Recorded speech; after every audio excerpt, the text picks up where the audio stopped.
razor-sharp blade as it touched the skin of her neck. In one swift movement, the knife sliced open her throat as if she were a lamb being sent to slaughter. Moments before Victoria died, the young woman cut off her left ear. Anna Petrescu touched the button on the top of her bedside clock. It glowed 5:56 a.m. Another 4 minutes and it would have woken her with the early morning news, but not today. Her mind had been racing all through the night, only allowing her intermittent patches of sleep. By the time she finally woke, Anna had decided exactly what she must do if the chairman was unwilling to go along with her recommendations. Anna slipped on a white t-shirt and blue running shorts. She zipped up her tracksuit top, then pulled on her Nike training shoes and tied the laces very tight.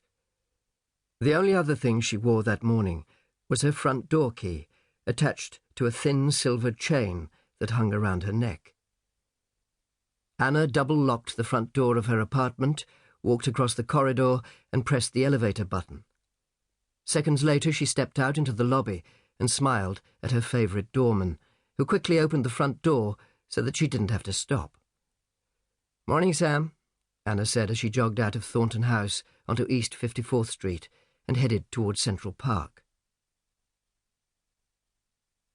Bryce Fenston also rose before 6 o'clock that morning, as he too had an early appointment. While he showered, Fenston listened to the morning news. The Nikkei in Tokyo was up 14 points, and Hong Kong's Hang Seng down 1. He considered that Fenston Finance shares were unlikely to move dramatically either way, as only 2 other people were aware of his little coup. Fenston was having breakfast with one of them at 7, and he would fire the other at 8. By 6:40 a.m. Fenston had showered and dressed. He glanced at his reflection in the mirror. He would like to have been a couple of inches taller and a couple of inches thinner. Nothing that a good tailor and a pair of Cuban shoes with specially designed insoles couldn't rectify. He would also like to have grown his hair again, but not while there were so many exiles from his country who might still recognize him. Although his father had been a tram conductor in Bucharest, anyone who gave the immaculately dressed man a second glance as he stepped out of his brownstone on East 79th Street and into his chauffeur-driven limousine would have assumed that he had been born into the Upper East Side establishment. Only those who looked more closely would have spotted the small diamond in his left ear, an affectation that he believed singled him out from his more conservative colleagues. None of his staff dared to tell him otherwise. Fenston settled down in the back of his limousine and picked up a copy of the New York Times from the seat beside him. He had reached the obituaries by the time the limousine came to a halt outside the North Tower. No one would be printing the only obituary he was interested in until tomorrow, but, to be fair, no one in America realized she was dead.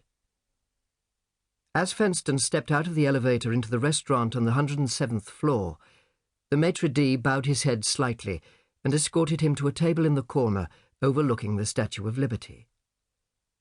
Fenston was not surprised to find Carl Liepman waiting for him. Liepman had never once been late in the 10 years he had worked for Fenston Finance. There was no sewer Liepman wasn't willing to swim in for his master, but then Fenston was the only person who had been willing to offer Liepman a job after he'd been released from jail.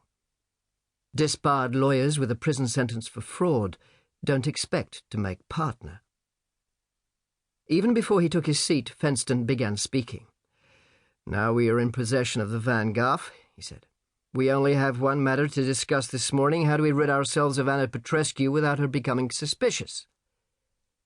Liepman opened a file in front of him and smiled. Andrews checked the tray, refolded the napkin, and left the kitchen to take breakfast up to his mistress.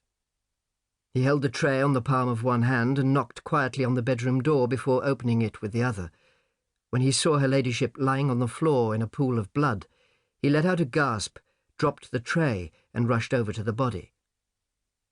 Although it was clear Lady Victoria had been dead for several hours, Andrews did not consider contacting the police until the next in line to the Wentworth estate had been informed of the tragedy. He quickly left the bedroom, locked